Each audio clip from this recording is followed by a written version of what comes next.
हिमाचल की बात की जाए तो बीजेपी के लिए नतीजे अभी तक बहुत शानदार रहे। हमारे साथ लगातार बातचीत करने के लिए इन नतीजों पर तेजेंद्र सिंह सोढ़ी जी न्यूज 18 JKLH के सीनियर एडिटर हैं, वो हमारे साथ लगातार जुड़े हुए हैं। गोविंद मिश्रा जी सीनियर जर्नलिस्ट हैं, हिमाचल और पूरे देश भर की सियासत पर अच्छी नजर रखते हैं, वो मेरे साथ स्टूडियो में मौजूद हैं। गोविंद मिश्रा जी आपका भी सर बहुत स्वागत है और तेजेंद्र जी आपका भी बहुत स्वागत है। तेजेंद्र जी, लगातार हम लोग बात कर रहे थे कि इस बार जम्मू कश्मीर के जो भी नतीजे हों बहुत दिलचस्प होने वाले हैं। पहले जम्मू कश्मीर में लोकसभा चुनाव को लेकर तेजेंद्र जी जो उत्साह देखा गया वो अपने आप में एक तरह से तारीख बन गया, और अब जो नतीजे आ रहे हैं, जो रिवायती पार्टियां जम्मू कश्मीर की, तेजेंद्र जी उनको एक बड़ा झटका लगता दिख रहा है नतीजों में। देखिए हुरेरा, बड़ा झटका लगता हुआ दिख नहीं रहा, बल्कि बड़ा झटका जो है वो लग चुका है। बिल्कुल बिल्कुल। सेपरेटिस्ट के आइकन कहे जाने वाले इंजीनियर रशीद जो अभी जेल में हैं, दिल्ली में जेल में हैं पिछले कई सालों से, उन पे सेपरेटिस्ट आइडियोलॉजी को प्रमोट करना, उन पे जो मनी लॉन्ड्रिंग के केसेस, टेररिज्म को प्रमोट करने के केसेस चल रहे हैं, और उस सिलसिले में वो तिहाड़ जेल में हैं। उनका जीतना हालांकि अभी ऑफिशियली डिक्लेयर नहीं किया है, लेकिन उनके जितने भी हरीफ थे इंक्लूडिंग उमर अब्दुल्ला, उन्होंने उनको मुबारक दे दी है, अपनी डिफीट को एक्सेप्ट कर लिया है। तो कहीं ना कहीं आप देख लीजिए कि ये एक डेंजरस ट्रेंड सेट करेगा एस्पेशली रूलिंग पार्टी के लिए। देखिए अभी जैसे होम मिनिस्टर, प्राइम मिनिस्टर ने लोगों से प्रॉमिस किया था जम्मू कश्मीर के दौरे में कि यहाँ पर असेंबली इलेक्शन करवाए जाएंगे। कुछ देर पहले ही हमने देखा जो चीफ इलेक्शन कमिश्नर है, उन्होंने भी ये कहा था कि जिस तरह से जम्मू कश्मीर में उन्होंने वोटिंग परसेंटेज देखी है वो उससे एनकरेज है, और जम्मू कश्मीर में जल्द से जल्द असेंबली इलेक्शंस कराए जाएंगे। तो क्या अब जो यहाँ की जो मेन स्ट्रीम पॉलिटिकल पार्टीज हैं, जो क्या उनकी अब जो टक्कर होगी कश्मीर घाटी में, उनकी टक्कर इंजीनियर रशीद की पार्टी से होगी, ये काफ़ी बड़ा क्वेश्चन मार्क क्रिएट कर रहा है। क्योंकि अगर आपको याद होगा बीजेपी ने कश्मीर की तीनों सीटों पे अपना कैंडिडेट खड़ा नहीं किया। बीजेपी की जो वोट थी पुंछ राजौरी में उन्होंने अपनी पार्टी के लिए मांगी, लेकिन जिस तरह का ट्रेंड आ रहा है उसमें ये लग रहा है कि पुंछ राजौरी की जो बीजेपी की सपोर्ट बेस था वो वोट में कन्वर्ट नहीं हुआ है। तो कहीं ना कहीं अब जो कश्मीर घाटी में जिस तरह की जो नया समीकरण बैठेगा इंजीनियर रशीद के पार्लियामेंट जानने के बाद, देखिए हालांकि इंजीनियर रशीद के लिए राहें आसान नहीं होंगी कि वो जब मेंबर पार्लियामेंट बनने के बाद ही उन्हें जेल से रिहा कर दिया जाएगा, वैसा नहीं होता। जो जेल से रिहाई के आदेश हैं वो कोर्ट देता है, कोर्ट में पूरा प्रोसीजर फॉलो किया जाता है, कानून अपना जो रास्ता है वो खुद देखता है। लेकिन क्या इंजीनियर रशीद एक ऐसी फोर्स जो ऑल्टरनेट फोर्स है PDP नेशनल कॉन्फ्रेंस के अगेंस्ट कश्मीर घाटी में उभरेंगे? क्या उनकी पार्टी जो है वो असेंबली इलेक्शन में और सीटों पे वहाँ पर लड़ेगी? तो आगे जो समय आएगा असेंबली इलेक्शन के लिए जम्मू कश्मीर के लिए और ज़्यादा इंटरेस्टिंग हो जाएगा। देखिए हालांकि जो 2 सीटें हैं श्रीनगर की, वो आसानी से नेशनल कॉन्फ्रेंस की झोली में जाती हुई नज़र आ रही है। आपकी पुंछ राजौरी वाली सीट जो है अनंतनाग वाली, वो भी नेशनल कॉन्फ्रेंस की झोली में जाती हुई नज़र आ रही है। जम्मू सीट पे जुगल किशोर शर्मा जीत चुके हैं। जो उधमपुर वाली सीट है वो भी डॉक्टर जितेंद्र सिंह का मार्जिन काफ़ी बड़ा बना हुआ है, तो वो भी जीते हुए नज़र आ रहे हैं। लद्दाख की सीट ऑलरेडी इंडिपेंडेंट कैंडिडेट जो नेशनल कॉन्फ्रेंस के करीबी माने जाते हैं उनकी झोली में जा चुकी है। तो आने वाला जो समय होगा जम्मू कश्मीर के लिए काफ़ी इंटरेस्टिंग होगा। जी हुरेरा जी बिल्कुल, बहुत डिटेल में तेजेंद्र जी ने आप तमाम चीज़ें आपने बताई, और जम्मू कश्मीर में अब सियासी तौर पर क्या कुछ बदलाव होगा इस पर भी हम आगे बात करेंगे। मेरे साथ एक और ख़ास मेहमान चर्चा में जुड़ चुके हैं, वीरेंद्र सिंह सोनू हैं जो PDP जम्मू कश्मीर के स्पोक्स पर्सन है, वो भी हमारे साथ इस चर्चा में जुड़े हैं। वीरेंद्र जी आपका भी बहुत स्वागत है न्यूज 18 JKLH में। मैं क्योंकि जम्मू कश्मीर की बात चल रही है इस वजह से गोविंद जी मैं पहले वीरेंद्र सिंह को ही जोड़ लेता हूं। वीरेंद्र जी, किस तरह से देखा जाए, महबूबा मुफ्ती जो PDP चीफ हैं वो तकरीबन एक तरह से उनकी हार हुई है, और एक क्या इसे पार्टी के लिए एक बड़ा झटका माना जाए, या पार्टी इसे किस तरह से देख रही है? देखिए अबू हुरैरा साहब, बात यह है कि लोकतंत्र में जनता जो है वो जनार्दन होती है। जो जनता का फैसला वो सबने मानना है। जहां तक इलेक्शन के तल्लुक है, अभी कुछ राउंड होने बाकी हैं, ठीक है, हम पिछड़ रहे हैं, नेशनल कॉन्फ्रेंस वहां लीड कर रही है। तो जब तक पूरे टैली नहीं आ जाती, डाटा नहीं आ जाता, तो उसके ऊपर कोई बात करनी इज टू अर्ली टू से होता है। लेकिन फिर भी मैं ये समझता हूं कि लोकतंत्र में जनता जनार्दन तो है ही है, लेकिन उसके बावजूद मैं कहता हूं कि हमारी पार्टी जो 5 अगस्त 2019 को सबसे ज्यादा अगर नुकसान किसी को किया गया तो वो पीपल्स डेमोक्रेटिक पार्टी को किया गया। हमारी पार्टी को तोड़ा गया, हमारे लीडरों को यहां से ले लिया गया, पार्टी को तबाह करने की कोशिश की। लेकिन इस पार्लियामेंट इलेक्शन में मैं समझता हूं कि हम पार्टी को रिवाइव करने में कामयाब हुए। जिन इलाकों में हमारे लोग नहीं थे, या जिन इलाकों से हम लीडर जा चुके थे, वहां वर्कर ही थे, उन इलाकों में पार्टी कंसंट्रेट हुई है। ठीक है, जीतना किसी एक नहीं होता है, वो आएंगे फाइनल रिजल्ट जब आएगा तो देखा जाएगा वो क्या होता, उसके बाद हम बात करेंगे। तो मैं समझता हूं कि ये बात जहां तक रिवाइव की थी वो आज हो चुकी है। बाकी बहुत मैं पहले भी बार बार कहते हैं, श्रीनगर की सीट पर भी आप पीछे चल रहे हैं, पीडीपी पीछे चल रही है जी। बिल्कुल, देखिए बारामूला श्रीनगर सीट पर भी पीडीपी पीछे चल रही है। मैंने आपसे पहले ही कहा कि सबसे हाशिए पर पीडीपी को लाने का काम किया गया था पिछले 5 सालों में। लेकिन मैं समझता हूं कि आज जहां पर भी मुकाबला वो पीडीपी के साथ ही हुआ है। अगर नेशनल कॉन्फ्रेंस किसी सीट से आगे है तो सेकंड नंबर पर पीडीपी है। अब मैं जहां तक हमने पहले इलेक्शन में भी कहा था, जिस दिन पोलिंग होती है हमारे 400 पोलिंग एजेंटों को अरेस्ट किया जाता है, कोशिश की जाती है हमारे इलाकों में वोट ना पड़े। चलिए सरकार उसमें कामयाब होगी, लेकिन एक वो सबसे बड़ी बात है कि जिनकी मदद की जा रही थी, आज बताइए वो कहां पर खड़े हैं।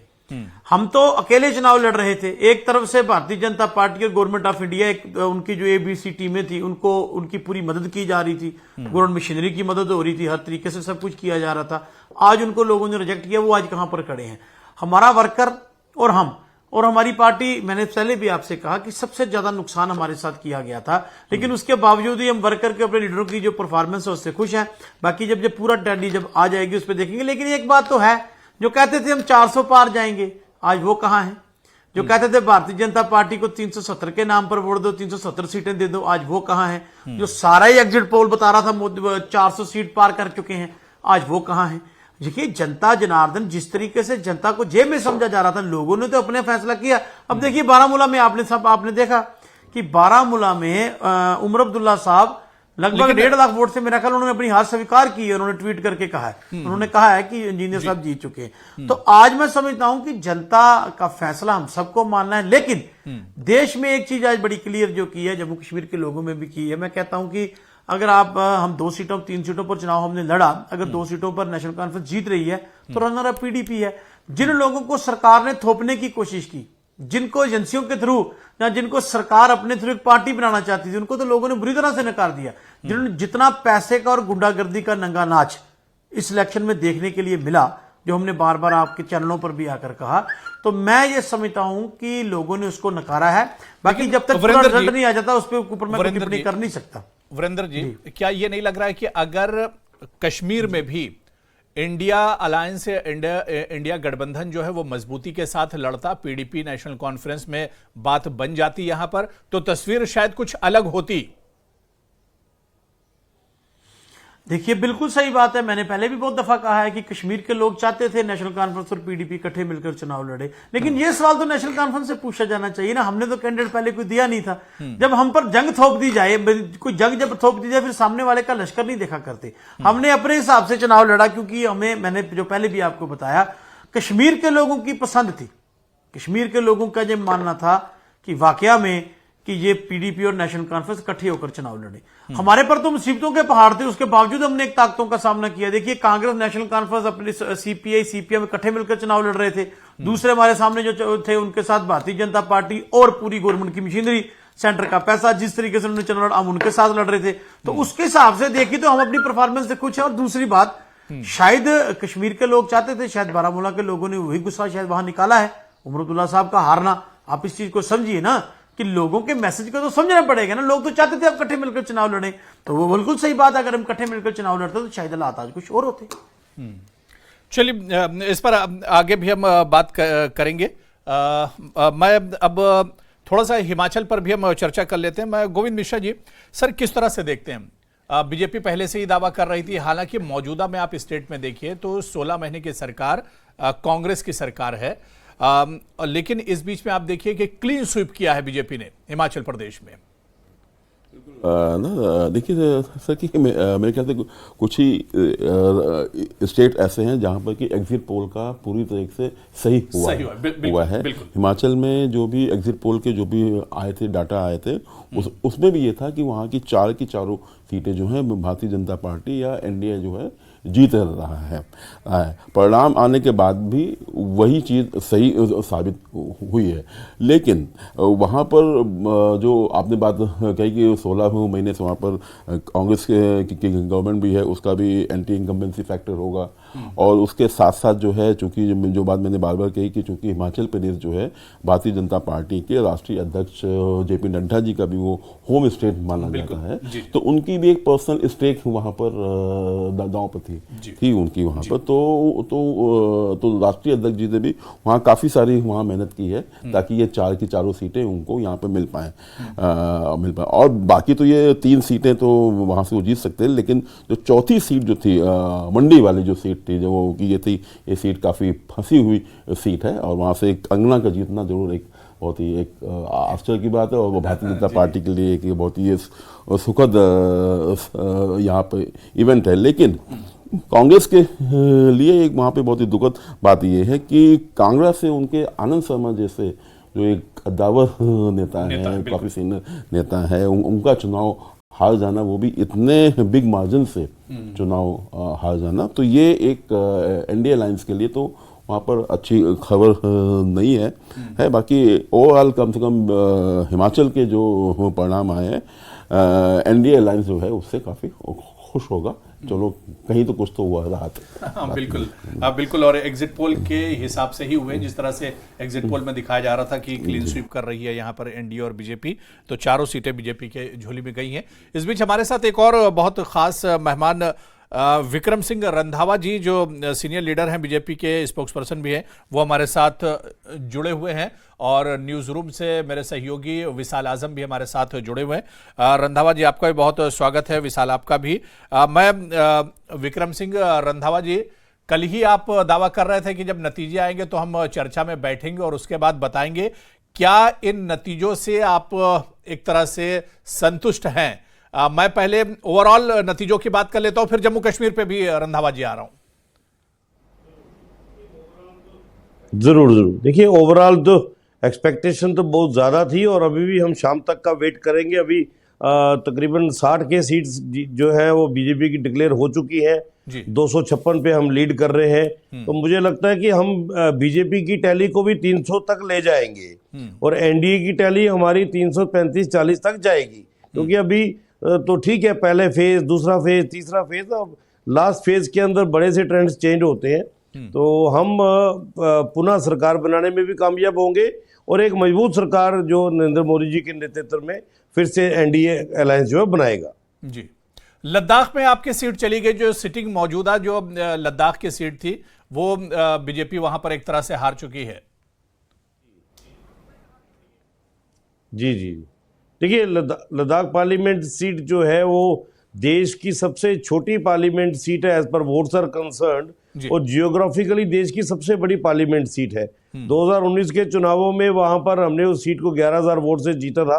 हालांकि हमेशा उस सीट का मार्जिन जो है कम ही रहता है। बिल्कुल। पर इस बार वहां पर कुछ सिस्टम ऐसा बिठा दिया गया कि जिन लोगों ने पोलराइजेशन का एक प्लेटफॉर्म खड़ा किया, करगिल वर्सेस लेह की लड़ाई खड़ी कर दी वहां पर, क्योंकि हम तो पूरे खित्ते को साथ लेके चल रहे थे कि द्रास से लेके चांगथंग तक बुद्धिस्ट और मुस्लिम एक प्लेटफॉर्म पे है, तो सबको चुनाव लड़ना है, ये देश का चुनाव लड़ना है। तो मुझे लगता है कि कहीं ना कहीं वो हमसे मिस कैलकुलेशन हो गई और जो उन्होंने एक इकलौता कैंडिडेट करगिल से खड़ा किया, तो वहां पर वो वोटों का पूरी तरह से पोलराइजेशन हुआ।